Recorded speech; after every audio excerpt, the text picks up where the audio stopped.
স্টেশনের বাইরে এটা ছিল? ছিল না। কাম, এটা ছিল, এটা বাঁধিয়ে দেওয়া হয়েছে, বাট কলটা ছিল।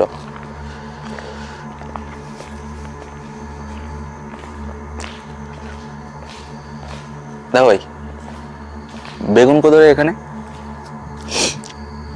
একটাই আলো ছিল, সেটা সোলার। ওই দিকটাই ছিল, মনে পড়ে? ওই দিকটা। যারা যারা আমার লাইভটা দেখো গিয়ে লাইভটা আমি চ্যানেলে পেয়ে যাবে। আমি ফেসবুক থেকে কপি করে ভিডিওটা আমি চ্যানেলেও দিয়েছিলাম। তো আমার চ্যানেলে একদম ওল্ড ভিডিওসে গেলে বেগুন কোদরে লাইভটা পেয়ে যাবে, যেটা আমি ওয়ান নাইট একা এখানে স্টে করেছিলাম, সেই লাইভটা আছে। বেগুন কোদরে কী হাল ছিল ওই লাইভটা থেকে বুঝতে পারবে।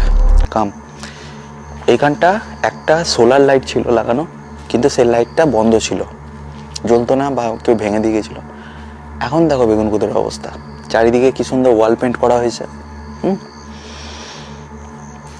দেখো ভাই, আসো, এগুলো দেখলে বুঝতে হবে। এখন দেখো অরিজিৎ, নিচগুলো কাজ কাজ চলছে, পুরো কাঁচা আছে এখনো, টাইল ফাইল বসানো হয়েছে। এটা হচ্ছে টিকিট কাউন্টার, ঠিক আছে।